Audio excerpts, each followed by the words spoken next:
Bam, what up, Yang Gang? We are live and we're trying to get things situated. Mia couldn't make it tonight, so we're having to do a little improvising. That's okay though. We ready. What up, Yang Gang? We Oh are shit. live. And Turn that off, my bad. Okay. So let's get our banner going here. Bam. Oh, let's take off my name. I want my name showing. Bam. Okay. What's up? What's up, Shale? What's up, brother? Yeah, Mia's not gonna be joining me tonight. She had a problem with at home, so she had to take care of business tonight. So we're trying to wing it here. Shale, would you like to join me? You want to join me for the news, brother? That'd be cool if you want to. The first topic we're gonna be talking about tonight is the fact that Biden has given Harris the go-ahead to take care of the southern border crisis, I guess you'd call it. Yeah, Shell, let me know if you want to jump in here with me. That'd be fun. Okay, here we go. Bam. There's the link in the description box. Boom, boom. In the comment section, you jump in with me. Cool. I was going to wing it by myself. If you want to jump on in. And Nell said he might jump in here too, so that'd be cool if we got a couple of us. That'd be sweet. A nice little change up. But yeah, until then, I'm trying to get these articles ready. And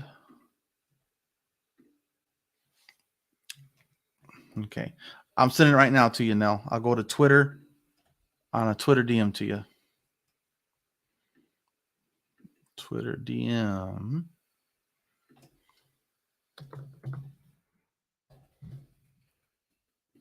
Shale. Okay. There you are.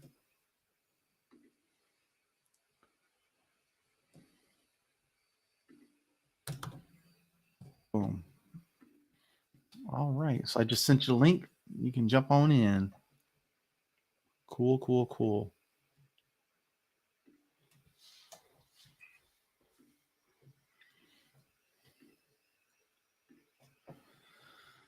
All righty.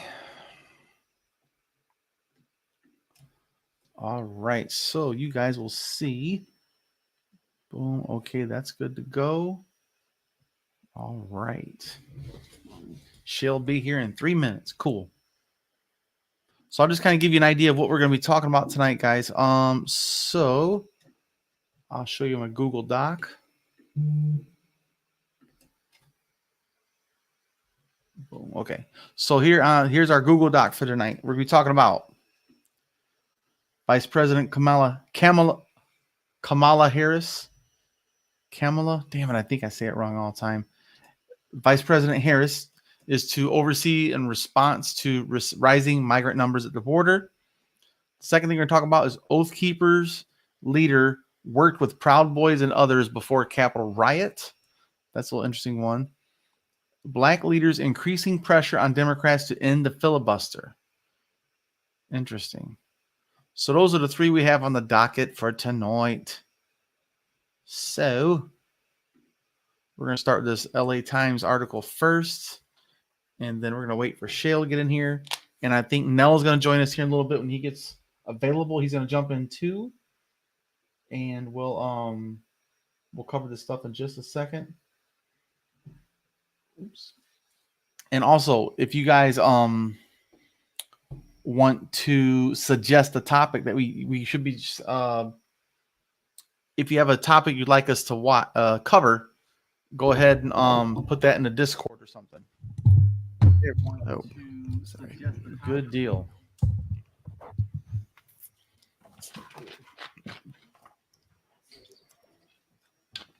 Shale's getting ready.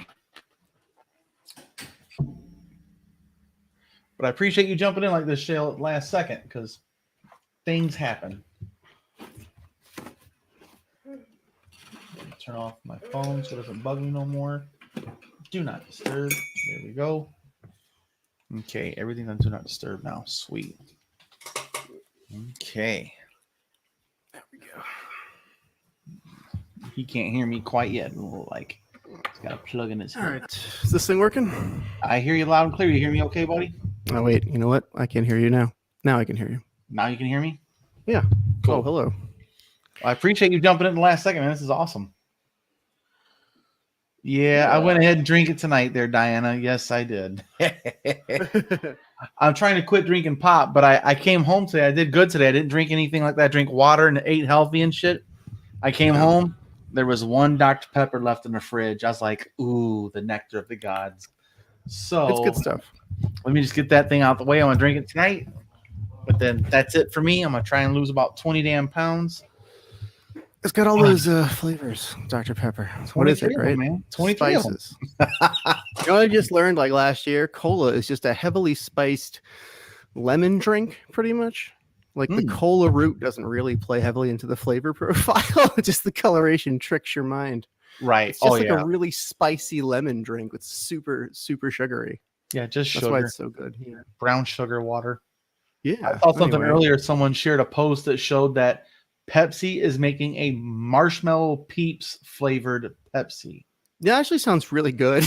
Oh, immediately I'm like, oh yeah, notes of roasted caramel, like burnt sugar. I could really get it. That's what Pepsi needs, actually. Immediately, yes. Would you like a flavored sugar water? Yeah, that's my thing, man. I would like a sugar water. Absolutely. I actually have developed a bit of a soda problem myself. I mean, maybe it's not a problem because it's fine. It's always been a problem. It's my one vice that I really have a hard time kicking. Who cares? Just do it and enjoy it. Well, because I'm 220. So what? You're fine. What do you want? You gonna be a model? Nope. You're healthy. I want to be healthier. You are healthy. You don't need to be different. Don't be insecure about your body. No, it's not. Or your health. You're fine. I want to be able to run and exercise without my knees and ankles hurting. I've had some lower body injuries. You could do that, and you could keep drinking soda. Just have good posture, have good muscle tone, train correctly, wear the right shoes, and drink the right soda. Enjoy it. I did get brand new shoes for my stimulus check. Yeah. I got some new Brooks running shoes. They're super nice. The bankers by buying crypto. Oh, I've already bought me some Bitcoin, man. It took a little dip. You know what? Diamond hands, my man. When you dip, that's when that's like, oh, it's on sale. My future's on sale. That's when you think when it dips. Well, I already shot my wad on the so that's it. I bought my share. That's what I'm going to stick with for a while. Yeah, you get better at finding the right time as you do it over time. Well, see, I speak as if I have I do not have a lot of money, but you know, I put a drip drab in here and there. I'm slowly getting better at knowing when, the crypto will go up. I made I jumped in around March 1st. It's a good time to get in. Yeah, I got in when it was the first 10 days of the month. It consistently is good for crypto. In the last 20, pretty bad. Mm-hmm. So time to wait. I had a pretty good growth. It's going to go up and down, and I'm going to make one taxable event someday. If I ever need it, I can take it out.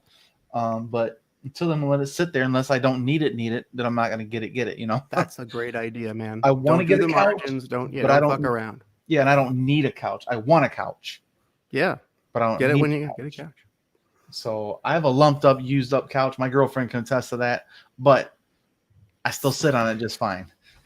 Get a block of memory foam, carve it out with a saw. It's a life hack. I might just buy a bunch of throw pillows.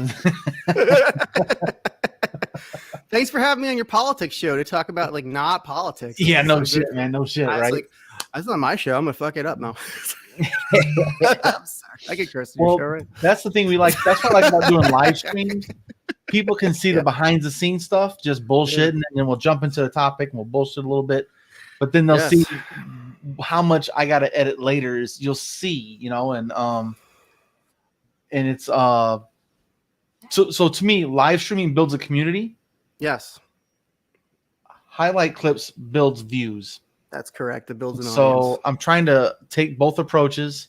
It's twice as much work, but I don't mind. I'm home alone. My youngest son is in quarantine now because of his classmates. Mm-hmm. They're going remote, and then my daughters are busy. Well, they're just doing their own thing. Yeah, right. Everybody's but got yeah. a life. That's nice. You got it. So I kind of showed everybody the Google Doc here that we're going to be covering tonight. Mhm. So first, we're going to start off with, the VP is going to be tasked with the southern border response, I guess you'd say. There's a LA Times article on it. The second one is going to be an article about the Oath Keepers leader was working with the Proud Boys and the Florida Three Percenters. Oath Keepers like a Christian group, right? I don't know, probably. Yeah. You I don't know, know too much about them. me neither. I just know they're strictly like a Florida thing. Yeah. Yeah. And then we have the black leaders increasing pressure on Democrats to end the filibuster. Sounds good. Reverend Al Sharpton's one of the big pushers on it, and I totally agree with that. So I absolutely do. It's end the filibuster. It's stupid, or at least, I mean, if you're not going to end it, I do approve the incremental adding the pain back to it, where you must actually physically stand there and speak. Yes. Or it ends. You can't just say I filibuster as if it's a play in a game, which it is. Right. You must talk if you want to gump the works. Because you're not done talking, by Joe, you better talk. Yep. Just do it. And if you run out of stamina, must not be that important. I like that. You know what? Like, I think the leadership has to suffer if they're making the populace suffer. Yep. At least put that back. Even Joe really Manchin, get rid of it though, because it's what is the point of one more way to gump the works to make this dinosaur government ossified, petrified a little more. No, chip it away. There's still 100 more procedural tricks and stops that will stop anything from happening. But how do you eat an elephant? One bite at a time. Exactly. I'll just 4 bites in during this presidency, but let's take those 4 bites, right? Yep. So the first thing we're gonna do is the Kamala Harris one. So I'll just do the intro and say, "What up, Shale?" And talk about. We're gonna introduce yourself and talk about like your guys' podcast, where you're coming from, and explain how we got to this point. And then we'll jump into the article, and then I'll read a little bit of it, and then I'll pause, and we'll go back and forth with some banter a little bit. You know what I mean? That sounds great. And we'll just nickel, and we'll one bite at a time on this as well. Nice. Luckily, it's not an elephant. Yeah, this is a treat for me. Yeah, you get to kick back and just do some. I never get to just talk. Yeah, so I rarely do, and I do like guests being a guest, and you just sit back and be like, "Yeah, what's up?" Nice. I'm just gonna say whatever thing. That's right, man. I'm here for your verbiage. Let me get right into it. Yep. I'm not very knowledgeable on the border issue. Me neither. That's why we're gonna read the article. My focus is on economics and basic income. There's so much information out there. I can't be an expert on everything. My sense, let the people at the border into the country. That's just my general answer. Yep. Go ahead. That's fine. Yep. It's fine. What's wrong? What's going to happen? They're going to take our jobs. We got no jobs. They're going to take our government programs. We got no government Come on in and have the nothing, man. Come see it. Yeah. See what this is. It's nothing. Come have it with us. I don't care. I'm welcome. You're welcome. My nothing is your nothing. Hey, now made it. Yeah, how you doing? Perfect. Hey, now, guys, listen. So I can't. I can only be for like half an hour, and then that's okay. Yeah, just jump in for an article too, man. That's cool, man. Yeah. But Shale, I'm sure you've met Nell, Shale, Nell, of course. Absolutely. I'm just gonna give you a heads up, Nell. The first thing we're covering is the vice president is going to be leading a response at the border. So I will, and just so you guys know, post edit, I'll be editing our Twitter handles at the bottom of our screens. Cool. So everybody will see your name and stuff there too. Cool. Okay. Yeah, Che, it definitely takes a lot of time. Live is easier. But if you want it, you got to earn that shit. Are we live streaming right now? Right now, we're live. Yeah, me and Shale been chit chatting. We're getting ready to go. On the first article, I thought you'd jump in, but we're just gonna go with it. I see. So you're streaming live, but then you're gonna edit it and put into clips. Cool. That's what I was telling Shale is live streaming is how you build a community. Editing a clip is how you build views. That's true. And like YouTube is where you build the views, and Twitch is where you build the community. Well, I suck at stream. What is it? StreamYard, right? StreamYard, yeah. Well, this right now, this is on Facebook, my Facebook page, on the Trickle Up YouTube channel, my Twitch channel, the Mindful Skeptics Twitch channel, and then the Mindful Skeptics YouTube channel. So we're in 4 different plays. I'm trying to bring. If you guys are watching on Mindful Skeptics, go to the Trickle Up. Okay, I need you guys to watch on the Trickle Up. We're trying to build a community there. Yep. But that's my plea, call to action. But yeah, so I'll do a quick intro, and then we're gonna jump into the idea. That's right. No, and I actually updated the new logo on some of the social media stuff. So I gotta update that. It's hard to point at things. Yeah, I'm gonna have to update our little skin later. But yeah, all right. You guys ready to roll? Ready? Yeah. Boom. All right. Bam. What up, Yang Gang? We're back with a special guest edition. Mia couldn't make it tonight. So we have Shayla from the Yang Gang Roundtable, and we have Nell Nieves from NY Yang Gang. What's going on tonight, Shayla? I appreciate you jumping in with me, buddy. No, it's nice to be here. Thanks for having me. It's nice to not do any tech. Just get to spout my opinion. There it is, man. And also, so what do you guys got going on at the Yang Gang Roundtable this weekend? We got like a big organizational restructuring meeting, kind of strategize and rearrange ourselves for 2021 to figure out some new formats for the show and rejigger it, I suppose. But you guys got any live streams going on this weekend? People can catch Yeah, we got on Sunday. We have a guest whose name is Kitty, and I'm sorry, I off the top of my head right now, I don't know more information about. Oh, that. she's awesome. Yeah. Good, sounds good. She's awesome. Yeah, Love Two it. to 2 to 4 Eastern Sunday on our. Okay, 2 to 4. Twitch, Good. maybe our YouTube. I think we're kind of switching focus to our Twitch from our YouTube because it makes more sense for our format. So Yes, actually, that's true. Yeah. I suck at Twitch. I have no idea how to Why even do do you it. I feel just that? Yeah. stream it there. what do you feel you're lacking getting out of Twitch that you got out of YouTube? I've never went on there besides just streaming to it. Well, what else is there? That's all there is to do on there. Well, I mean, if you watch a stream, I suppose. Yeah. I don't know. I just don't know. yeah. It's a different culture over there. Yeah. But that's something I'm gonna work into later, and maybe we have someone that's actually in there being a mod and interacting some. I don't know. Yeah. I think that helps a lot. I would like that. That's a good idea. I like it because it's a little more private. Like you have an exclusive audience Right. on that platform. Well, that's the thing I like about StreamYard. I can see the comments from Twitch and from YouTube channels and from Facebook all in StreamYard. But if you're on different platforms, you can't see each other's comments. That's why I like to bring them up, here that way everybody can see them, and you can see where it come from. Yep. But yeah. And so I'm gonna edit a little bit of bullshit out. We're bullshitting, but yeah. So and also guys, Nell Nieves, NYC, man. That's right. Queens, New York. Queens, New York, Flushing. And he has a YouTube channel, The Creative Workshop. My Creative Workshop. My Creative Workshop. Yeah. Yes. And we actually I did a live stream with Nell the other day about a thumbnail thing. Like I had questions.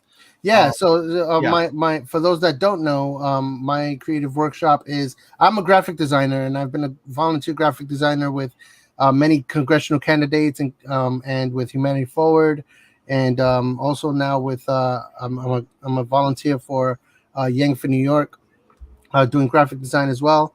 And so excuse me. So my Creative Workshop is just a YouTube channel just to teach you my skills. Anybody who wants to learn graphic design, you can go to My Creative Workshop, and I'm basically teaching what I know. I don't know everything, but whatever I do know, I will teach. Well, and also guys, what I like about his channel is you can always leave a comment in a video and say, hey, how do I do A, B, C? I've done what you said, but what else can I do? If you have questions, you go to Nell, he'll do a video about it. You just help him make content. That's all there is to it. If you got questions, I've learned a lot from Nell and Roberto Blake and other people, but mostly Roberto and Nell. Let's be real. Like I said, just reach out to Nell. Was it yesterday? Yeah, it was like 2 days ago, I think. 2 days ago. 2 days ago. Yeah, I just said, hey, Nell, how do you do this? And he's like, let's just go live and let's just do this thing, man. Yep. And I think that's a really cool concept to do a live lesson. Oh yeah, big time. It gets people involved. So I might be doing that more often. Thank you for the idea, Boyce. But what I'd like to see is you guys reach out to Nell, send him a DM and say, hey, I got an idea. I'd like you to show me how to, let's say, edit the color on a thumbnail to make it better or whatever, or you want to make a graphic. Hey, now I'm trying to work on this graphic. Here's a problem I'm having. How do I do it? Let's schedule a session, make it live. Yeah, just for more direction. I am a Photoshop master, so you could reach out to me for Photoshop, anything with logos, anything with just any graphic design question that you might have, you can reach out to me at Nel Nieves on Twitter. That's NELNIEVES on Twitter. Yeah, it'll be below. Yes. And yeah, for sure. I'll even bring you on if anything. But I do have a few people that I do want to bring on. Mia is actually one of them because Mia is super. For those that don't know, Mia is super talented. Yes, she's an artist. And she's an artist, and so I definitely can't wait to get her on my creative workshop just to talk about art. Yeah. There's a few people I want to bring on as well. Christy, you guys probably know her as Viz. Oh yes. I want to bring her on. I want to get just a few people just to talk about art, talk about graphics, talk about our creative process, our workflow. Just to for anybody who's new and wants to get into graphic design, so you can kind of like pick our brains and kind of see what makes us tick and how do we approach different things. So just to help the Yang Gang grow in that sense, right? Yep. Well, and I'll say this too, guys. What Nella's doing, he could very easily charge people for this stuff. So he's doing it for free on YouTube, right? So if he provides a service for you, like helps create a thumbnail, throw him a couple bucks on his PayPal or something, right? Yeah. So thanks, because time is money, right? And knowledge is valuable, So that's what I would say too. Is if you go to any of these channels and they provide you value, man, chip in, help them out. The shit ain't free, and the time ain't free. Thank you, boys. Yeah, man. I like the Yang Gang Roundtable. They have some great long form discussions, which is my preferred form of discussions. There's long form. Shale does the game night shit. That's pretty fun. I've only catch a couple of those. I'm not a big gamer, but I still like the conversation and you bullshit a little bit. I like that. I was on Roundtable. I was on Roundtable sometime last year. It was a lot of fun. Yeah. I was there coincidentally with Knee the Curve. Near the Curve. Yep. Near the Curve. Short. Yeah, he was on there. I forget his name. Emmett Short. Drawing a blank, but I first can't name remember. Emmett Short. Emmett. Yes, Emmett. He was kind of a big deal. I got to think of the Lego movie Emmett. That's how I remember the name. Sorry, I have little kids that love the Lego movie. So I know, man. That's like Emmett is the tech guy, man. He knows his stuff. Yeah, he's on a awesome. different level. Yep, he's awesome. It was very interesting. Everything he brought, he spoke about that day. He was talking about artificial intelligence. If I recall. Yeah, he's big time in all that stuff. He's a tech guy. He has a Tesla. He's got a drone. He's got all kinds of toys and gadgets. So check him out. Near the Curve. It's a good channel too, man. Yeah. Tonight we're gonna be talking about Kamala Harris. Kamala Harris. Kamala. I always say it wrong. How about this? Let me correct this and do it the proper way. Tonight we're going to be talking about Vice President Harris. Has been tasked with dealing with the crisis at the border, and this is per the LA Times article written by Noah Bierman. This is what I want to happen. I want to see Kamala Harris with a megaphone standing on the back of a pickup truck, just standing like power pose with the megaphone, drive up there. Megaphone feeds back. Okay, border is open. Everyone can come in. And then it's cheering, yay! And then just a wave. And that's it. It's resolved. And then we go on to talking about UBI. Hey, there you go. I like that. But yeah, so in the article here, Biden taps Harris on Wednesday, blah, blah, blah, blah, blah. So it says, while Harris has been active in Biden's efforts to tame the COVID-19 pandemic, which they're failing at, and revive the economy, which they're trying, she had yet to carve out a particular niche of her own. Her newest job, to enlist Mexico and Central American countries to help address what the administration calls the root causes of migration, is a solo mission for which she will be judged directly. What? It's an odd way of putting it.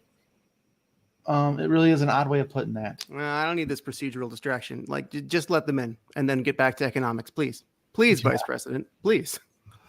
Let's see. And it says the assignment speaks to the seriousness by which Biden, who took a similar task when he was vice president, is approaching the problem, choosing his second in command to represent him in the region.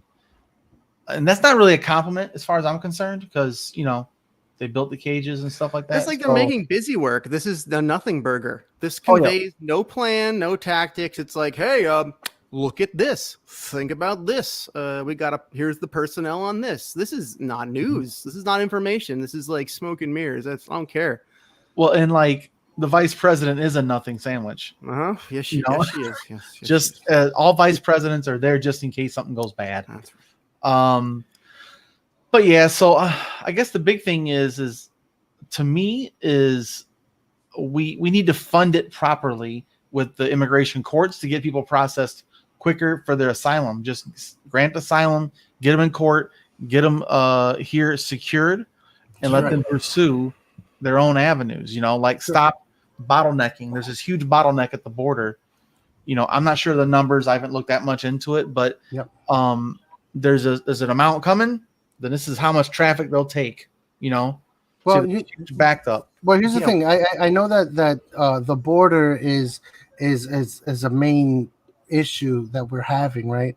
But there's another issue that we when we talk about immigration, we tend to not speak about, and it's we already have a lot of people who are already here illegally inside the country. You know, I'm not people that are just coming in, but also people that have been here for decades. Yep. I'm talking about dreamers. I'm talking about people that they have DACA and they're like in limbo. Like what's going on with them? And the other day, my wife shared a story. She said, "Oh look, she saw that Dick Durbin said that we're close to possibly passing the Dream Act finally after 20 some odd years of fighting for that." And I remember when they first mentioned the Dream Act back in 2000 or 2001. It was an important issue that I was looking at, and I was rooting for it to happen because at the time my wife was a dreamer. Right now she's thank God she's a resident, but for many years she it was just we were just waiting in limbo, waiting for something to happen. And now finally after 20 years, maybe something might happen. I know that this is not the story we're talking about, but immigration is a broad issue, and there's many different types of immigrants. And something that people forget, there are two types of illegal immigrants. There's an illegal immigrant that came with a visa and overstayed, and then there's the illegal immigrant that was brought here, or crossed the border without any papers. So there's the undocumented, and then there's the documented that expired immigrant, right? Illegal. So these are all issues that the system is broken that we have to look into, and we have to really do something for the people that are already here, already have a life, they already have family, their kids are more American than and almost just as American as anybody else who's living here. Well, I'll say this too. We have a couple of million quote unquote illegal residents here. Okay, then make them legal. Yeah. Is there procedurally anything stopping President Biden? There's nothing now in the law that provides that. But an executive order. Could he by executive order simply say, if you're here, you're in, you're okay? Well, you got to look at what did Ronald Reagan do, right? Because Ronald Reagan had amnesty. He provided amnesty for illegal immigrants here back in the 80s. Not a great example in general of things that I advocate for, that guy, but that is good. Well, that's what I'm saying. That it was an issue that Republicans really championed back in the 80s, and somehow it got turned around the time that Trump was running for president, and now all of a sudden it became an issue that the Democrats are fighting for, but the Republicans are against, and it just doesn't make sense. And I don't understand how somebody named Ted Cruz would not be in favor of helping Hispanics. You know what I mean? I mean, dude, the guy's Mexican, right? But I mean, they have no principles. Clearly, it's just about your voting block. It's your job, right? You don't bring your principles to your job. You can't make it personal. It doesn't matter if you're Ted Cruz or Ted Johnson. It's your job. That's America. But here's the thing: I want to push back. It didn't start with Trump. Yeah, we got to go back to the law and order of Bill Clinton. Yep. Bill Clinton became the moderate Republican. Democrat. Oh, he's the worst. Yeah. He started with the 3 strikes rule, the mass incarceration, and before that, of course, he continued the war on drugs. He solidified Bush's policy of NAFTA. He signed it. Bush didn't. Bush started, but Clinton signed it, man. Our media safeguards. Yeah, but let me tell you, I mean, way for Fox News and MSNBC to just be an absolutely misinformative entertainment circus. But back in 2001, Bush was president, and excuse me, Bush was president, and they were fighting for the Dream Act. It passed the House, and then it just had to pass the Senate, and just they put other stuff in it. And it's crazy because they put something in it had to do with the military and the LGBT somehow. I forgot what it was. I think it was the Don't Ask, Don't Tell or something like that. They put that into they slipped that in and they passed that part of the bill, but the Dream Act itself they did not pass that. Yep, I remember it was like 2 Republicans because I think it was like because of 2 Republicans, it did not pass in the Senate, and that was the start of me starting to turn away from the Republican Party and looking away and looking for something else. Now, I will say this: I rarely compliment Rand Paul. So let's premise that this is where we're going, right? So a couple years ago, probably about 4 years ago, Rand Paul was up on the Senate floor and he goes, listen, guys, we're debating this dreamer thing because the Trump administration wanted to squash it and start mass deporting people. And Rand Paul grandstanded nonetheless, but he did have a rational, I won't say rational, a efficient way, not efficient enough for me, but an efficient way of taking care of the Dreamers Act. Get rid of the Dreamers, make them citizens. He actually said that. Sounds good. Rand freaking Paul. Okay. We stood there with his elbow on the thingy, and he goes, listen, guys, we have roughly 2 million illegal immigrants right now in this country that are protected under the Dreamers Act. We accept 4 million or 2 million legal immigrants a year. They're protected under DACA. Because the Dream Act never passed. Yeah, the DACA. He says, so we could absorb them and say, we'll take 400,000 people, and they're the first 400,000 immigrants we legally immigrate. Bam. Yeah. 400,000. And in 5 years, they're all absorbed. And we're talking about, DACA, we're talking about people who know the language. They were raised here. They went to school here. They grew up here.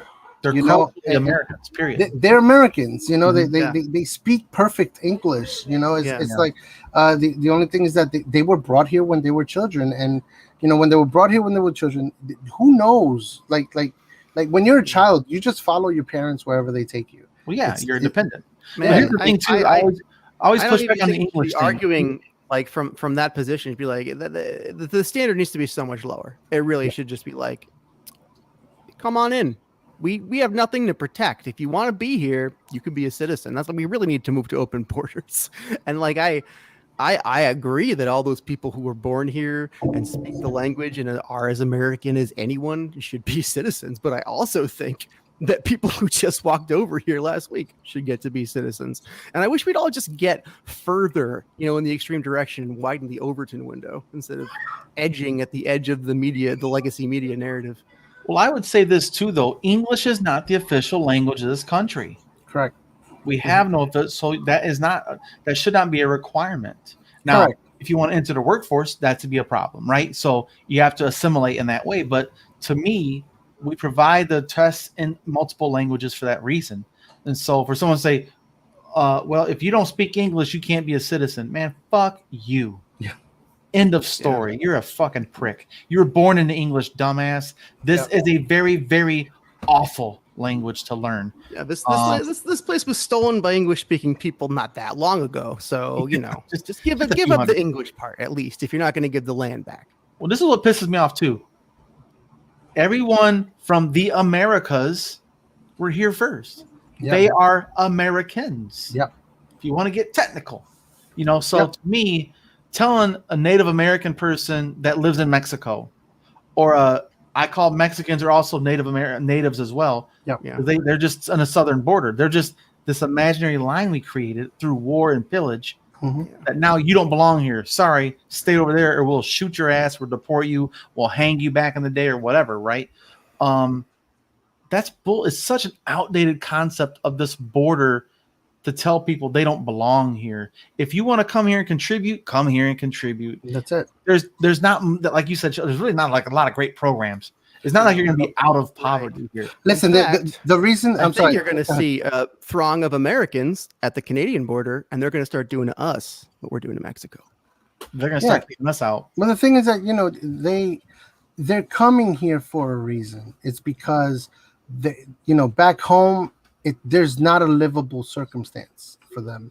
They come here for more opportunity, for better opportunity. Mm-hmm. Do I believe in illegal immigration? No, I believe in securing our borders, and yes, these people should come in legally. That's where I stand as a former Republican who switched to Democrat to vote for Andrew Yang and support Andrew Yang. But the truth of the matter is that immigration as a whole should be a little easier. It should be easier for them to come here. And faster. Yeah, faster. I mean, you have to wait like 9-10 years. I think it should be free, first of all. Yeah. Like, I have a friend that just went through the whole fucking process, and it costs her, I think she said like about 10 grand over about a 12-year period. Yeah. To go from a work visa. A work visa, a 2-year work visa, then you get a 5-year work visa, then you get a 10-year work visa. Yeah. So 12 years minimum, guys. Yeah. Minimum. Yeah. 12 not worth it. And then the thing is that they make the argument that the chain migration, where if you let the one in, they're gonna let their parents and their sisters and their cousins. The problem is each one of them also have to wait 10 years, 10, 12 years before they can come in. So how realistic is it that they'll bring like a whole slew of like 20 people? You know what I mean? It's not that realistic. Well, but here's we should let them. The article talks about this. This article talks about we destabilized their region. Yeah. We owe them the responsibility of fixing the problem we created. Correct. We create a problem. We should be part of the solution. Yep. We're trying to solve solutions in Yemen and all kind of other places. We got a problem right here that we created with our neighbors, man. We have destroyed their economy. We've created this vacuum of power, and we've murdered people, assassinated leaders, and armed regimes just to kill each other all over the fucking place, and then say, "Don't come here. Your place is fucked up. We want your oil. Have a nice day." Yeah, come on, man. Correct. So we have to be a little more, especially the southern border. We have destabilized Central America and South America so much. It's absurd. They had 1,000% inflation in Venezuela because of us. We did that shit. Their money was they used their money literally to make purses and shit as art decorative. We're villains. We're villains on the world stage. What can you do? But hope. Well, gosh, I hope we get our comeuppance. What can you do? Guys, I'm sorry. I could only be here for a certain amount of time, and I have to get going. Thank you so I'll wrap much. this up. All right, man. Yeah. Sorry for talking over you. Forgot you were only for a bit. No, it's okay. So, guys, I would love to hear if you know anything more about the crisis, so-called crisis at the border. If you live on the border, let us know what you're seeing at your own eyes and ears on the ground at the border. What do you see? How are people being treated? How aggressive and fucked up is ICE? Like, how are they gangsters? They're mafioso, And let us know what you guys think about this in the comments section, man. You know what drives me crazy? We had someone, a number of people, more than one person, come on my show, the Yang Gang Roundtable, and they would say, like, how can you say that Biden's not any different from Trump? But Trump's got kids in cages. I'm like, I guarantee you those kids in cages were there before Trump, and they were going to be there under Biden afterwards. And I knew Biden was going to be the guy the moment Yang dropped out. I was like, well, it's Biden. There's nobody left. Actually, the moment Bernie. I'm sorry. It could have been Bernie. It could have been 2 weeks, and then of course the DNC monstrosity was like, "Oh, we're not any better than Republicans." Haha. Online. They tricked us all again, and they'll trick us all next time. That's a duopoly. We are wrestling. We are wrestling fans, and we'll never stop playing along until we fall into the ocean. But yeah, guys, I'd like to hear what you guys think about this in the comment section. And make sure you guys go check out Shale over here. I got his Twitter handle down there. You'll see when we edit it. Thank you. But the Yang Gang Roundtable Sunday 2 to 4, right, Shale? Yeah, that's this Sunday Okay. 2 to 4. Good deal. And Nell, you got a scheduled video coming out soon? Not yet, but maybe tomorrow, sometime this weekend. Usually I do weekends, but I'm probably gonna start doing more often during the week. See how that plays out. I'll see. Good deal, man. I appreciate you guys jumping here at the last second and helping me out like this. I really do. Oh yeah, my pleasure. And Thanks for having me. thanks for joining us, guys. We'll see you guys next time, like always. Gang, gang. Bam. Take All care, right, guys. so that's a cut. All right, no. Yeah. Thanks, brother. I appreciate you. Thank you so much, man. Thanks for having Take me, care. man. Yeah, All no right, sir. problem. See you guys. Cool. Oh, He left.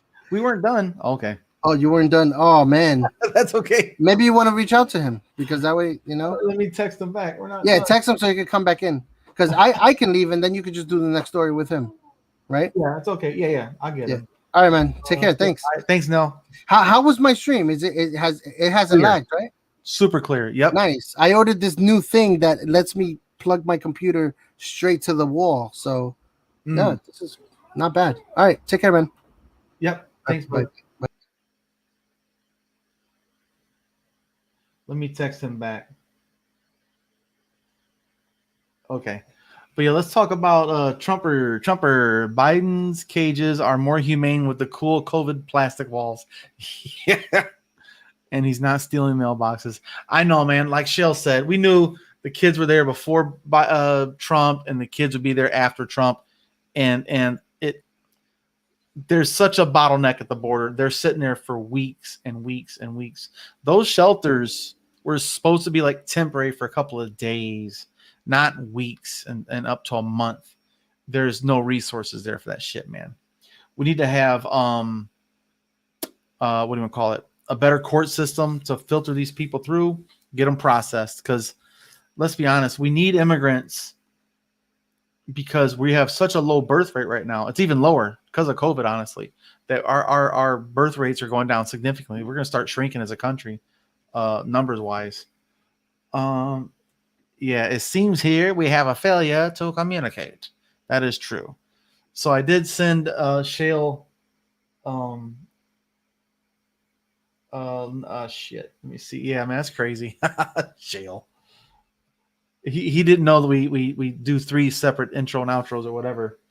Damn it. Okay. Let me see here. What's the next thing we're gonna cover? So that's that one. Oh, the Oath Keepers, Proud Boys, and the Florida 3%ers, and the Black Leaders, the filibuster. Okay. Oh, that's my daughter. Sorry, guys.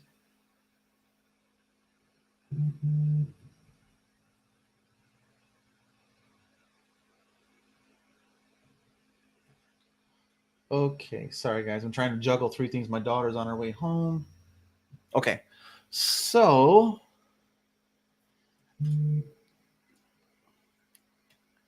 you're happy I get the reference. Now I want you to eat, 50 hard-boiled eggs. Yeah, you keep shaking that bush. That's what I love that movie. But yeah, Dennis, you want to jump in with me, man? You can. We can cover an article if you'd like to jump in here with me. If not, I'll just rock this bad boy by my damn self. Oops, sorry. Okay, let's see if that was Shale. No, it wasn't. Damn it. Oh, well. Oh, shit, Shale. We were so close to getting going. But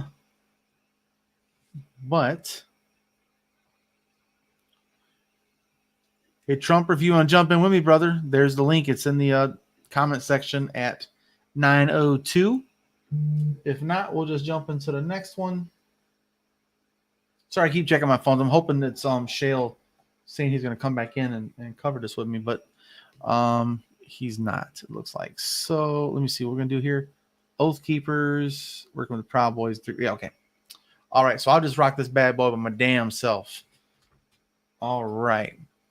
Bam, what up, Yang Gang? Welcome back. I lost my co-host tonight, and so we're gonna be talking about the article. I believe it here. Let me just check this thing out. I believe it is in NBC News. That's right. NBC News has an article about the Proud Boys and the Oath Keepers and the Florida 3%ers were actually conspiring with each other. What is this shit? Before the goddamn. See, this is what I hate about these damn websites, guys. I tell you.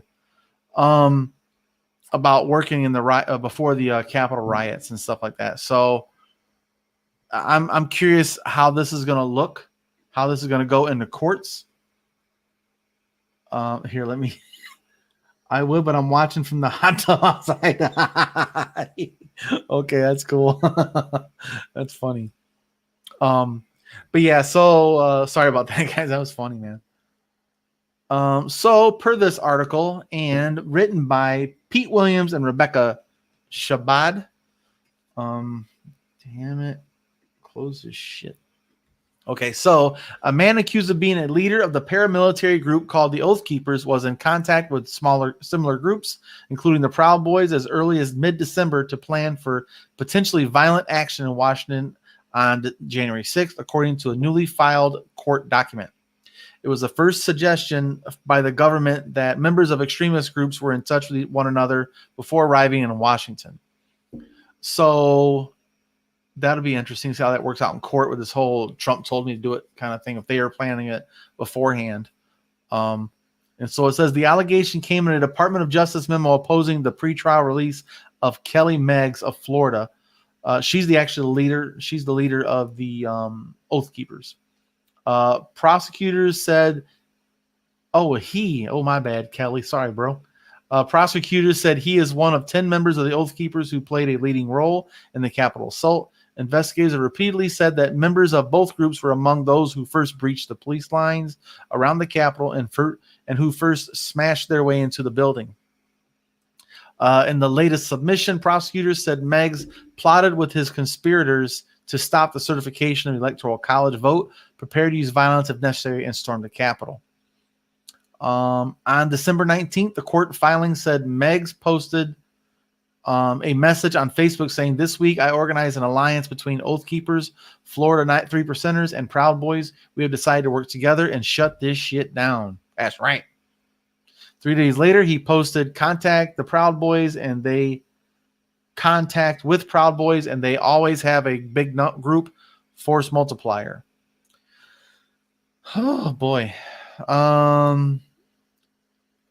Okay, it says between the December 12th and January 4th, prosecutors said Meggs organized and participated in approximately 10 online discussions on the video conference platform GoToMeeting that were affiliated with the Oath Keepers. He led and planned the group's activities and paid for 2 hotel rooms in Washington, the court filing said. The document does not allege that the groups formulated a plan to attack the Capitol before arriving in Washington. Asked during a 60 Minutes interview last week if there was a premeditated plan to breach the Capitol, the man who supervised the investigation, Michael Sherwin, said, "That's what we're trying to determine right now." Okay, so this is the last I'll read of it. And here's a quote from Meggs. "It's going to be wild. It's going to be wild." Meggs wrote in a Facebook message saying that then President Donald Trump wants us to make it wild. That's what he's saying. He called us all to the Capitol and wants us to make it wild. Gentlemen, we are heading to DC. Pack your shit. But yeah, so this is going to be interesting. I wonder if this would be like, if this is going to affect any kind of trial of other people, and if this is going to affect Trump directly, because they're saying, yeah, we prepared for violence, but they weren't planning to invade the Capitol. So does that mean that Trump incited them to storm the Capitol, and then others followed them because of how they interpret it? Or, you know what I mean? Like, as far as that goes, because I don't think they're being charged with that. They're being charged with conspiracy, but not necessarily Trump. They're not trying to connect Trump to it, which I don't think that's a good idea, because I think it's a wasteful time. I think they should just prosecute him for just breaking and entering and all that kind of whatever legal ramifications there are. But yeah, it's talks. It doesn't go on much more here. So he also listed provisions that people would need in Washington, including mace, gas masks, batons, and armor. In that message, Meggs appeared to contemplate some kind of street protest action, saying the Oath Keepers would march with the Proud Boys, then fall back to the back of the crowd and turn off, prepared to engage with any members of Antifa. In another Facebook message, Meggs predicted that Trump would not resign. Trump's staying in. He's going to use the emergency broadcast system on cell phones to broadcast to the American people that he will claim the Insurrection Act. But by the afternoon of January 6th, prosecutors said Meggs and other Oath Keepers rushed into the Capitol in a military-style formation. And that's the end of it. But something else I saw in another article here. Now you wish you was with me? Yeah, man. I know you got a different point of view. I'd love that. That's why I'd like to hear you in here, man. You can join with not video if you wanted to comment on this. But yeah, I think these people acted on their own accord, personally. I think they acted on their own accord. And no matter what Trump said on January 6th, they were there to start some shit. Let me take that down. Yeah, I think they should be prosecuted as individuals and as an organization to say, we were there to prepare to fight with Antifa, which didn't really happen, I don't think. There wasn't much. Well, let's say there wasn't much coverage of it. There was some. And then, so they can't really pin this on Trump. That's silly because they came there ready to fight beforehand. I think storming the Capitol only came maybe because he said we're marching there. That's as far as it'll go. But, Trump never said attack the Capitol. He just said make them be known. But at the same time, Giuliani was calling Congress people to say, delay it as much as you can. We just want to delay it by a day, which is just, I don't know, just kind of a show of force to no avail. The election wasn't going to get overturned. Just nothing was going to happen. There's no legal precedence for it. But yeah, it's just kind of a weird situation. We have these three organizations working together because they were scared Antifa was going to show up and do some shit, Yeah, and there were pipe bombs planted around the perimeter. That's very true. And also there's other weapons that were put in some bags and stuff like that. Yeah, in the comment section, people think that it is on Trump at the end of the day. The problem is proving it's in a meaningful way. Yeah. You can culturally, we can say we blame it on Trump, or individuals, we can blame it on Trump, but legally there's really not much precedent there. I don't think there's much to go on, which is what the Democrats are good at, is chasing shit that's really not chaseable. If you want to get them on some charges, go to Georgia, where he made a phone call and said, hey, find me 11,000 votes. I mean, that's pretty fucked up. If they're going to go out and go at him there, it's actual legal precedent that he's interfering with elections and election officials. To me, if you're a Democrat, that's what you want. That's what you would do there. But they're too dumb. They're just not well organized. They're culture war bullshit. Now both sides are playing culture war. It's just a waste of time. But yeah, man, let me know what you guys think about that in the comment section. Do you think they should be held up on conspiracy charges, or just property damages, or inciting a riot, or insurrection, or treason, or whatever? Well, let me know what you guys think about this in the comment section. And while you're here, of course, give the video a like. If you like this kind of content, give me a thumbs down. Let me know why in the comment section. If not, we're not scared of criticism here. And thanks for joining us. See you guys next time. And like always, gang, gang. Bam, that one's done. And Shale never texts me back. He must not check his Twitter. Let me try him one more time.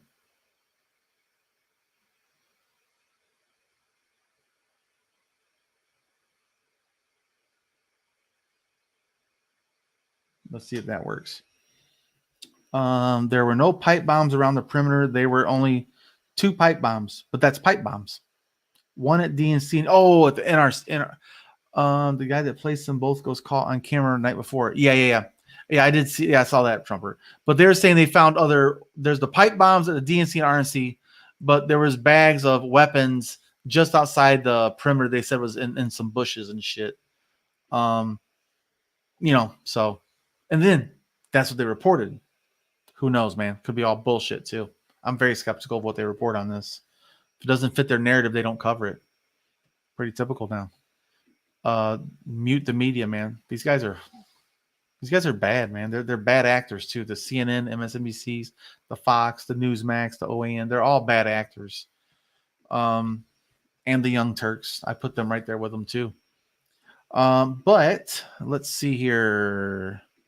So that's that article. We got one more.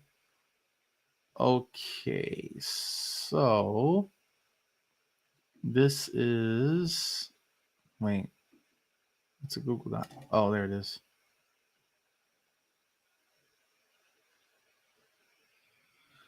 Wait, somewhere, where's the damn article? I had an article for this. Let me find that article. It's in the Trickle Up group. Dum, dum, dum. It's on Politico. There we go. This is how we find our content, guys.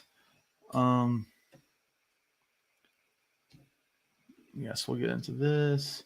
Hardy had. I was watching a historian YouTuber stream all about this, and the wording of the law is a bit gray about what an insurrection or coup, etc. Yeah. It's very murky. So to me, it's just not a good use of resources going after some bullshit, you know. It's hard to prove, man. Pick your battles, and this is not one. Like I said, go after the shit he did in Georgia. Don't go after this stupid shit. You know, it's like he said this and he said that, and incites violence. Like it's just so hard to prove. But yeah, so the next article is, oh, fuck off. Trump 2024. He'll be in court for the next 10 years, bro. He's got some tax problems.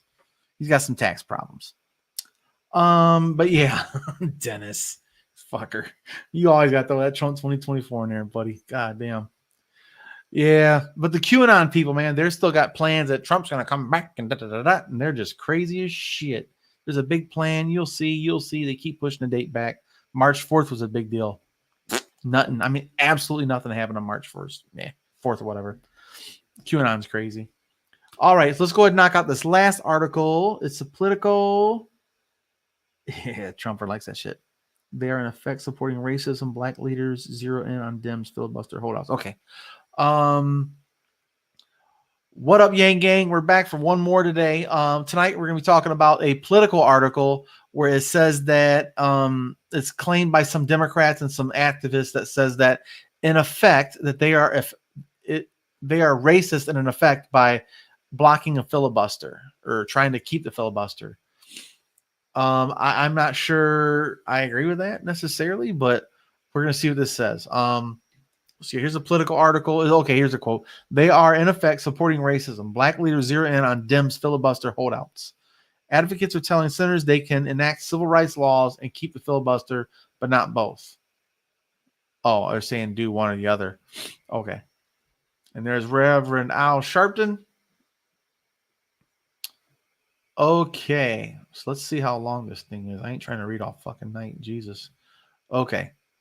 So, Black civil rights leaders, voting rights advocates, and elected officials are ramping up their lobbying of Senate Democrats to nix the filibuster, arguing that they can keep the rule in place or pass voting legislation, but not both.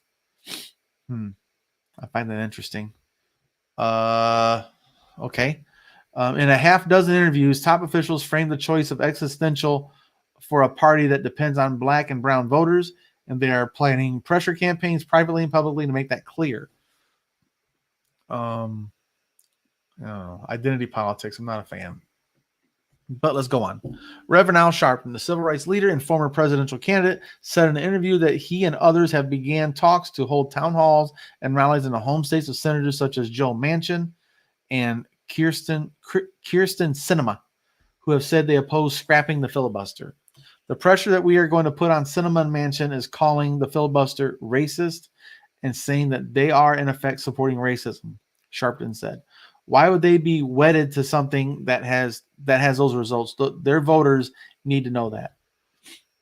Okay, Manchin remains one of the key votes on any voting rights legislation, like he is for most of the Democratic Party's agenda in the Senate, where they hold just 50 votes, but he is being targeted specifically by voting rights advocates because he remains the only Senate Democrat not to sign on a co-sponsor for the People Act, which would drastically transform nearly every aspect of the American electoral system, from campaign financing to how elections are conducted.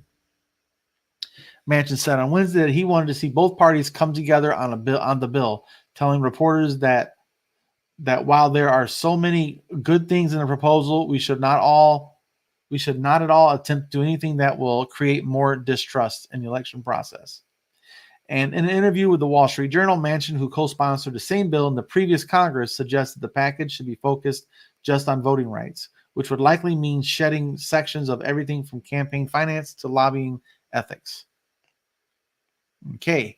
Hailing from a conservative state, the senator may welcome the idea of progressive activists targeting him. Nevertheless, Sharpton's remarks reflect the more intense, personalized push set to come targeting Democratic holdouts on voting rights bills.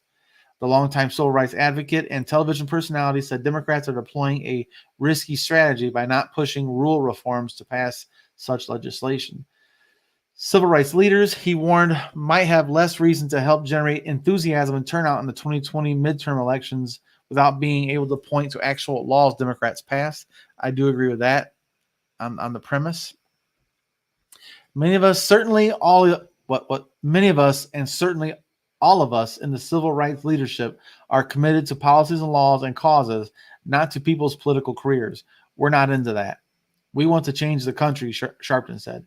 And if there is not feasible evidence that we're doing that, it is not in our concern to be aggressively involved. Yeah. Let me see. Color of Change President Rashad Robinson echoed Sharpton's warning, saying Democrats risk turning off community validators like this group that are instrumental in getting people of color to the polls. What do they expect me to say if we can't get anything passed? Do they want me to go out and explain to people what the filibuster is? Robinson said. Voters aren't going to want to hear about the filibuster. They're not going to want to hear about bipartisanship. They're going to hear about how you fought back in the face of the barriers that were put in the way. Okay. Lawmakers and advocates have increasingly recognized that any voting rights-centric legislation like the For the People Act or the John R. Lewis Voting Rights Act, which was named after the late civil rights leader, crusader, and would restore pre-clearance key provisions of the landmark Voting Rights Act of 1965, cannot pass in an evenly divided Senate that maintains the filibuster, since Republicans remain united in opposition to the bills. Senator Majority Leader Mitch McConnell refuses to let either bill see the floor when he controlled the chamber. And during Wednesday's hearing on For the People Act, known as H.R. 1 or S1, Republicans on the Senate Rules Committee, including McConnell, lit into the bill. Theater. Facing the GOP opposition, activists have called for scrapping the filibuster entirely and for creating a carve-out specifically for voting rights legislation. Though Manchin has previously dismissed a filibuster carve-out for voting rights on grounds that it's like being a little bit pregnant. Activists hope it can win over Democratic senators who are uneasy with entirely blowing up the Senate rules. That's a funny one, being a little bit pregnant. I'm kind of pregnant. I fundamentally believe that Congress alone has the ability to create a unified threshold for democracy in our country. Georgia Democrat Stacey Abrams said in an interview, I believe there needs to be a carved out an exemption, a suspension of the filibuster.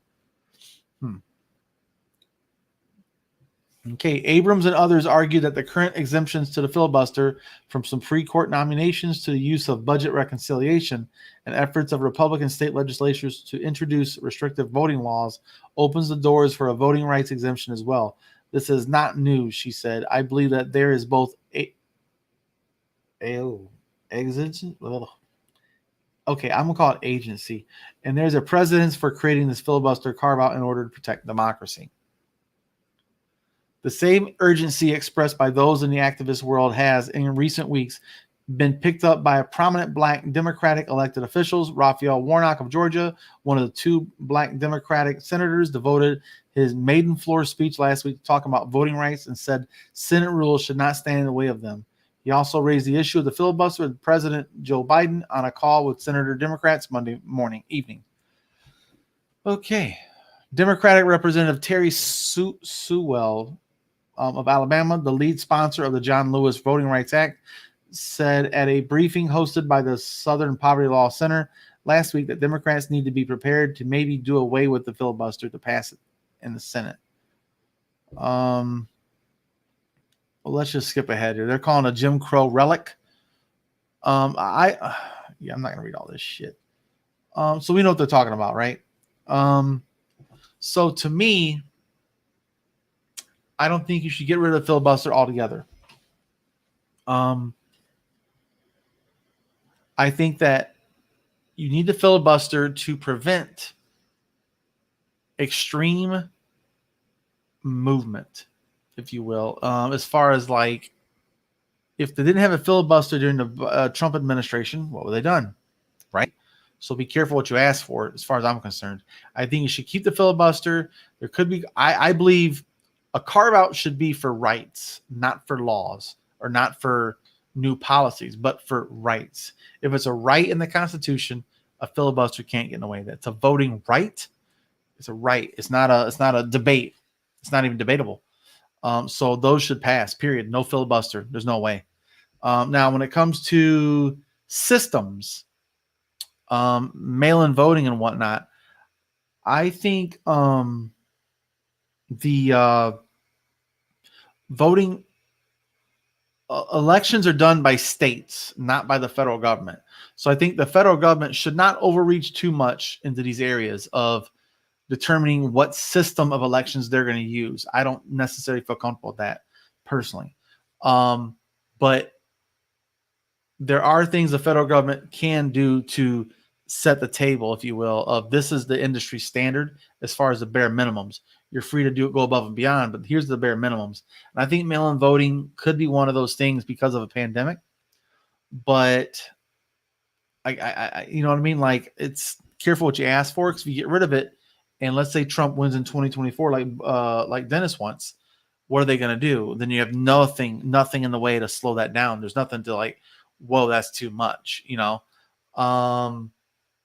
Like if there wasn't the filibuster, the Republicans would have rammed through, let's say, gun legislation that said, okay, every state has to respect the gun rights of, let's say you come from Indiana, where you have the right to carry a weapon, concealed or not concealed, open carry. Then if you go to a different state like Chicago or Illinois, where they have stricter gun laws, they have to respect all the gun laws of all states, right? So they could have shoved that down their throats. Is that something you want to limit that to? So we got to be careful where we're going to make drastic changes. But again, voting is a state issue. I'm really wary about the federal government trying to regulate it all as far as the process goes. But voting rights, I have no problem. Automatic voter registration, there's not a problem with that. It's voting rights, ease of access. We should be able to have federal regulations that says everyone that is here is a registered voter should have a right to vote, and access is a big one. So I don't know, man. I'm kind of 50-50 on this one, a little wishy-washy, but that's where I'm at. I'm not too sure.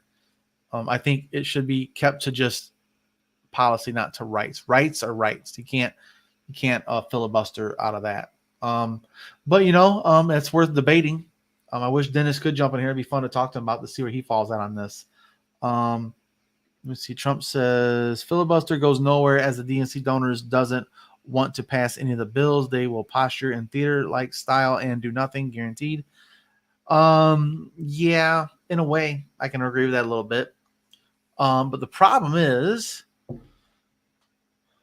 public pressure could play a part when it comes down to their careers. A lot of these people are worried about their long-term career. This is their job, and they want to keep it forever. And if enough public pressure comes and says, listen, man, if you get in the way of HR1, we're gonna primary you, you know, period. 2 years, you're done. Now it doesn't apply to the Senate necessarily, not all of them. But they're there for 6 years. I think Congress should be there for 6 years too. It should be a 6-year rotation, not 2 years for Congress and then 6 years for Senate, or 4 years for Congress and 6 years for Senate. I think the Senate is way overpowered, and their terms are longer. There's less of them, so they have more concentrated power. I think the concentrated power should have shorter terms. That's just me.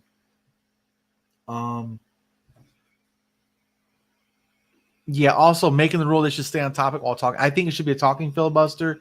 Stay on topic. Absolutely. You can't come up there and read a Dr. Seuss book that's banned. You know, they'd love to do that. That would be hilarious, because that's something that, like, some Rand Paul shit, right? Come up and read the book that Amazon has banned from selling. Whatever. That's something that they would do. That's for sure.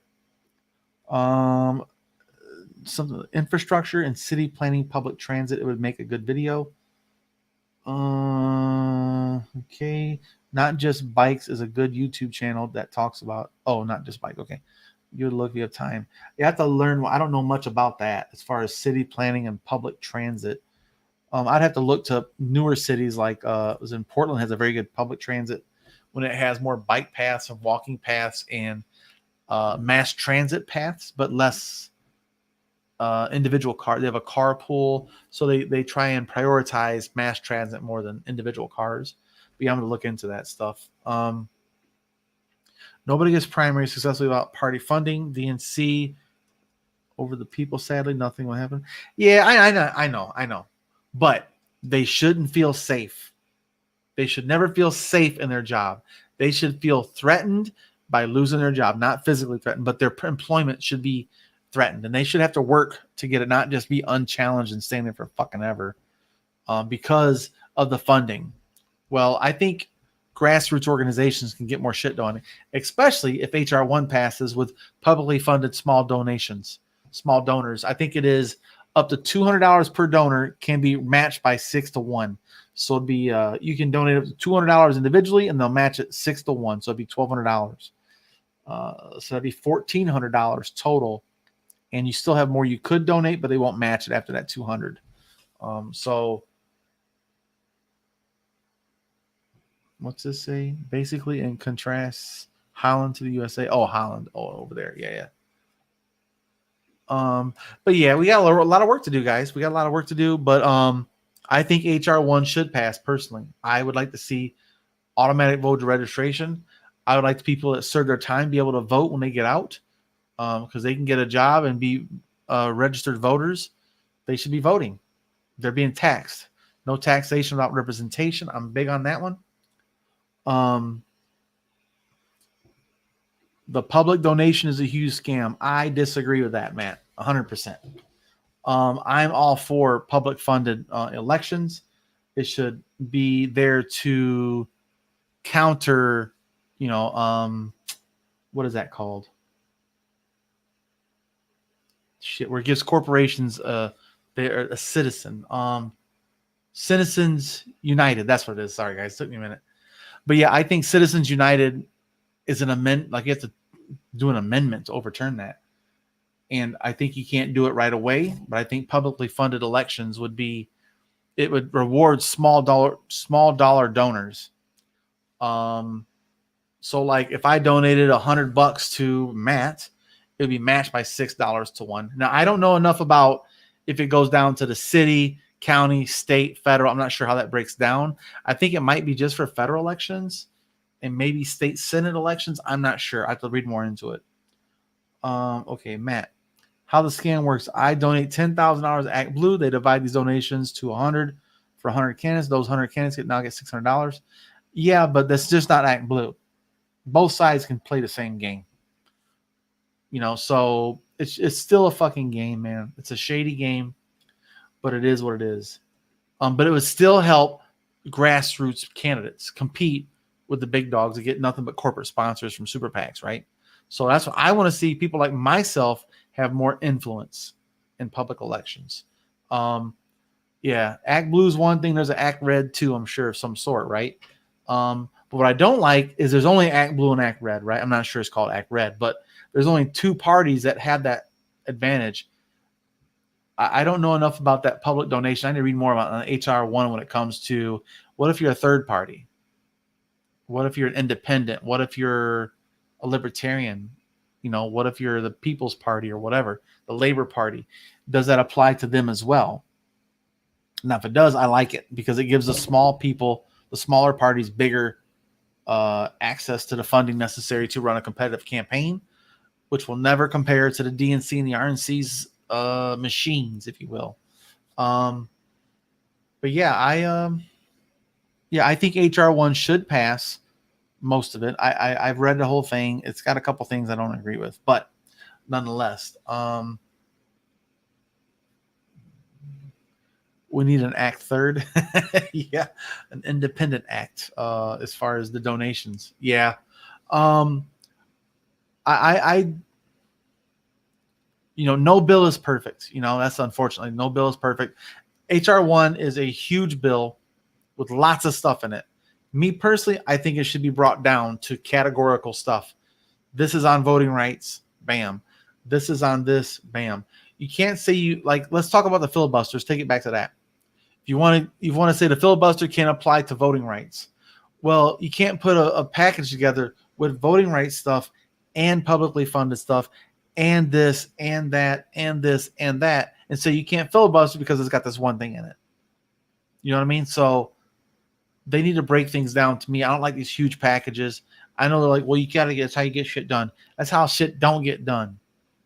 Break it down to smaller subcategories. So here's a voting rights act. It's only voting rights. Here's a stimulus bill. It's only stimulus for the economy. Here's the military budget one. Just do the military shit, not the budget. But let's say environmental shit. It's only the environment, right? So we should be able to demand they do these more targeted bills where they can't throw in something about making a nickel in Philadelphia versus Washington and put that on some other bullshit bill that talks about earmarks, another bullshit bill that talks about counting fish in the ocean, another bill that talks about military qualifications. It's just too many bullshit things bundled together. We should have some kind of guidelines for that shit. That way, if you want to target the filibustering and say, okay, it can't apply to rights, it can be applied to other things, but not constitutional rights is what I'm talking about. Constitutional rights, voting specifically for me. So I think they should be able to target it more. You can't put a bunch of bullshit together because if you throw that shit in there, it's going to get filibustered. If it gets, it's capable of being filibustered. You put a rights act inside of another bill, it's exposed to the filibuster as far as I'm concerned. Be specific, be more targeted, get shit done. Move forward with the stuff we agree upon because they put these huge packages together and all it takes is everybody's got a problem with a couple things and nothing happens, man. This is how they bullshit us. They stall out and they don't pass shit, which is what their donors want. The big donors don't change nothing. We're rich and we're going to keep it that way by changing nothing. All they want is tax cuts at the top to keep funding, funneling money back to politicians, man. I don't know. I don't got all the answers, man. But I appreciate you guys joining me. If you guys have some other ideas on that, put it in the comment section or DM me at the Mindful Skeptics on Twitter. My phone number is 269-252-3930. Feel free to text me directly if you want as well. I answer my phone. Don't call me, text me. Yeah. But yeah, guys, while you're here, give the video a like, leave a comment of what you liked about it. If you don't like it, give me a thumbs down. And let me know why. We're not afraid of criticism. I like pushback. So thanks for joining us. See you guys next time. And like always, Yang Gang. Awesome. All right. Well, right on cue. My daughter just got home. What's up, Em? Nothing. Fucking puddle right outside the porch, just Oh, it's raining? Yeah. Oh, I didn't know pretty that. hard. Oh, I've been sitting here for a minute. Yeah. Just finished my live stream. Really? Yep. I am. Yep. I just finished it. Yeah, guys, let me put this up here. Just in case you guys didn't hear me. Okay. That's me phone number. You text me, I'll answer it eventually that day. Like I'm not gonna bullshit you and blow you off, but Okay, Matt says the Republican funding platform is WinRed, and the third party is, and oh, I didn't know that, Matt. Okay, guys, so just so you know, Matt is the GOP chair for my hometown county. He knows a whole lot more about this shit than I do. That's for damn sure when it comes to these types of technical things. Yeah, man. The whole system is rigged. Nothing ever is gonna change because that's how the 1% want it. All caps. Awesome. Yeah, man. Of course they don't want it to change because they're winning. You know, nobody at the top wants it to change because that's how they got there. They exploited the system. They succeeded in this system, and that's how they win. They don't want to change it. We all know that. But yeah, guys, we're gonna be doing another live stream on Sunday, and I'm gonna edit these things down into clips for the next couple of days, and trying to help us out by just going to the website. Yeah, winner take all for sure, Hardy Hat. But yeah, you can help out by visiting the website, interacting there. We got a bunch of videos. You see, there's other podcasters and YouTubers and article links. And we're going to try and I just opened a bank account for the LLC for the trickle up. So I'm going to try and make some fucking hats, man. I want to get a trickle up hat. You know, kind of like the math hat, but not like, I don't like the snapbacks personally. I don't know if you guys have seen this. We got a new logo that I've designed, or I had someone help me design. Let me rephrase that shit. You probably saw it in a thumbnail. But let me raise this booger up there.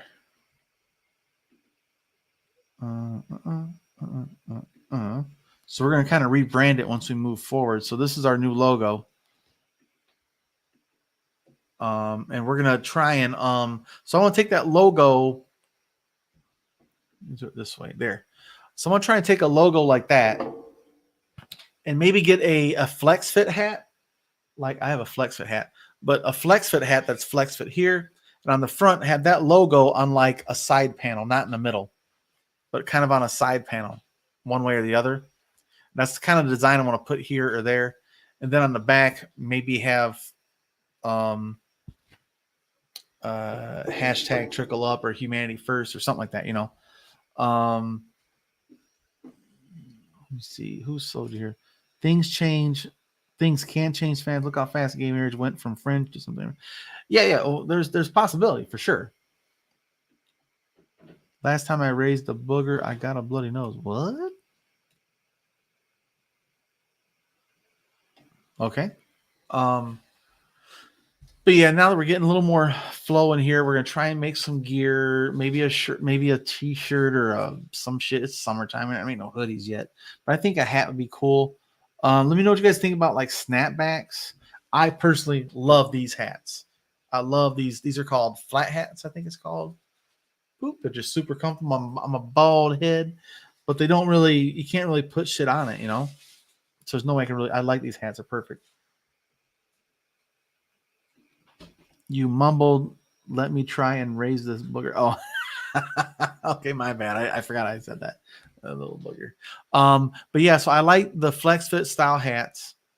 I'm not a fan of necessarily trucker hats with the mesh on it bullshit in the back. I like just a form fitted hat that's flex fit. The only other thing, thanks, Em. Is my charger here? Yeah, it's good. You going to bed? Yeah. All right, kiddo. Love you. Love you. Okay, good night. Goodbye. But yeah, I'm gonna try and have this made. Flat hats, yes, yeah, dude. I don't know how to make that work on here unless you actually put it on a panel here. I don't know how that would look personally. JJ says a mask. Yeah, I could make trickle up masks. Yeah. Can you do a mask logo? Yeah, I'm gonna work on it, guys. It's a fucking pain in the ass, man, but I can do it. Efficient hairstyle. You damn right. Boy, keep it simple. Keep it simple. Matt, I like your trickle up. I really like your web. I appreciate that, man. I appreciate that because I put a lot of work into this shit, man. I ain't gonna lie. And we still got to hook up, dude. We got to do a live stream, man. Actually, hey Matt, I'm gonna be off the week of spring break, spring break. I'll be in Chicago for a few days, but maybe we can hook up on like what you work during the day though. But yeah, we'll talk about it. I'm the week of spring break, the 2nd. Will it be the 4th? I'll be gone until the 6th. So maybe the 7th, 8th, 9th, 10th, somewhere in there. I could do something with you, man, and talk more GOP stuff in the state of Michigan specifically. You got an idea on the side of the hat? On the side.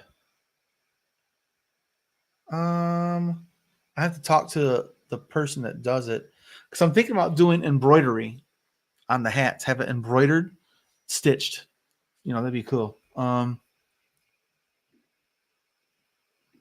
Cheaper to produce? What do you mean produce? Yeah, okay, cool. Matt, have you already ran a test run on your gear yet? Because I know you talked about wanting to do a test run. Yeah. But yeah, guys, Matt, you guys wait till you meet him. He's good people. He's doing good shit for local business people, up and comers, man. Yeah, JJ, the masks are a lot cheaper to produce for sure. But Matt is trying to build a business to help other people be entrepreneurs and help people start their own YouTube channel, podcast, small businesses in rural areas like we grew up in Hartford, small town here. So yeah, I can't wait to work with him, man. Yeah. Let me take this back down. As far as hats go, I would suggest staying away from those flat brim caps. I don't like the flat brim caps. But others do. What I'm gonna try and do is on demand. So I might do like 100 flex fit hat pre-order it, and then the thing is I can't afford to buy 100 hats up front and then wait and hope someone buys it. Just can't do it. So I'll do as a pre-sale and say, okay, here's 100 hats I'm going to pre-sale, and let's say they're $25 a piece. I get 25 people, or $25 times 100. That's $2,500. Then I buy. I have to set up an account on all these people, but I buy the flex fit hats, have them shipped to the embroidery shop. They embroider the hats. They ship them to the Amazon Fulfillment Center. Then the Amazon Fulfillment Center gets your guys' email and address secured that way. Then they mail them out to you. Boom. And it should be done in just a couple of weeks. Should be at your house as quickly as possible. So that's something I'm going to try and work on, is do like a test run of like 100 hats. We'll see if 100 sells. They might not sell 100. We don't know. I'm going to try like hell, though. I want to make a math hat. I want to make a math hat like this on a flex fit, though, with the 3D lettering. The raised lettering is really, I'm not sure if you guys can see how that's raised. Yeah, there you go. So the raised lettering math hats, but I don't want to upset the Yang campaign, Humanity Forward, but yeah, I don't know, man. I'm going to talk to them about that and see what they think. Alibaba. Yeah, dude, it's possible, but I'd rather not do business overseas. I'd like to do it here in the United States. And there's a company, there's a dry fit company out of New York City I can get a hold of, and I can get a discounted price there if I order in bulk like that. Maybe have patches made too. I have a denim jacket. I have a bunch of I never thought about that. Denim patches. That's pretty cool. Huh. Yeah, I don't know. That'd be a good idea. Does someone own Yang Gang trademark? I think Humanity Forward might, but I don't know. I don't know if anyone wants to be that slimy to trademark the word Yang Gang. Now, if you make a graphic, you can copyright your own graphic, right? But I don't think you can copyright the term, like Paris Hilton tried to copyright "That's hot." You can't copyright that. But anyway, so people can put a logo on the item of clothing they want. Yeah, that's true. I never thought about that. That's cool. But yeah, so I'm trying to work on that. I'm trying to get my infrastructure in place. My not infrastructure, but my supply chain. And I got a full-time job, so it's really hard for me to find time during working hours to do this shit too when they're open. So I'm working on it. I want to really get this going now that hopefully COVID's slowing down, but actually right now it's going up in this area. Nasal is free. But yeah, the patches are pretty interesting. I didn't think about that. That'd be a cool thing to make patches and people could sew them onto their backpacks or some shit, whatever. I've never done that before myself, but yeah. Oh no, I know you guys that are here, man. You guys are OGs, man. Oh, the NASA logo is free. Yeah. But yeah, I'm gonna work on it, guys. I do like the idea of these hats, man. I love these hats. These fuckers are comfortable. And that side panel idea on the side here is pretty cool. That'd be okay. I don't know. I'd have to see it, you know. Iron on patches too. Those might not be as easy to sell. I think if I put them on a piece of like a denim circle or a square and have it stitched on the outside, you know, I'm gonna look into my options and see what options are out there. You gotta have a supply chain for that too, so it's a little tougher.